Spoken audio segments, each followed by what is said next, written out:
বাংলাদেশের সাবেক প্রধানমন্ত্রী বেগম খালেদা জিয়া, যিনি একই সাথে বিএনপির চেয়ারপারসন হিসেবে রয়েছেন। আমরা জানি যে তিনি অত্যন্ত গুরুতর অসুস্থ অবস্থায় হসপিটালে ভর্তি আছেন এবং চিকিৎসকদের নিবিড় পর্যবেক্ষণে আছেন। আমরা মনে করি আগামীর বাংলাদেশে রাজনীতিবিদদের মধ্যে সৌহার্দ্যের, শ্রদ্ধার, সম্মানের একটা সম্পর্ক থাকতে হবে।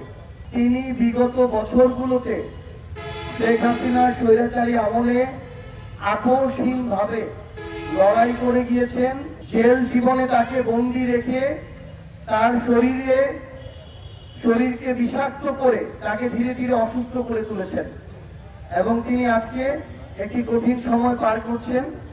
এই জন্য আমরা জাতীয় নাগরিক পার্টি এনসিপি পঞ্চগড় জেলার পক্ষ থেকে তার জন্য আমরা দোয়া, সুস্থতা এবং দীর্ঘায়ু কামনা করছি। এরপর যে আমাদের সম্মানিত আলেম সাহেবকে অনুরোধ করছি দোয়া পরিচালনা করার জন্য। ইয়া আল্লাহ, আপনি হায়াতের মালিক। ইয়া আল্লাহ, আপনি মৌতের মালিক।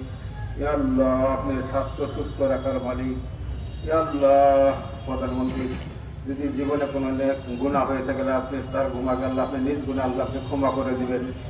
ইয়া আল্লাহ, আপনি যদি তার যদি কোনো নেক আমল হয়ে থাকে তার হুজুর পাক সাল্লাল্লাহু আলাইহি ওয়াসাল্লাম পৌঁছায় দিবেন আল্লাহ।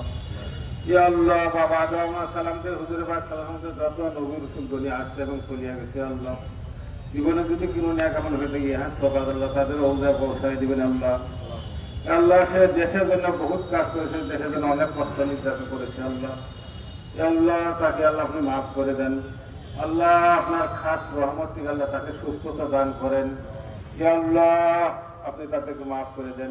রাব্বির হামহুমা কামা রাব্বায়ানি সগীরা, রাব্বির হামহুমা কামা রাব্বায়ানি সগীরা। বেহেকি কলমাত লা ইলাহা ইল্লাল্লাহু মুহাম্মাদুর রাসূলুল্লাহ।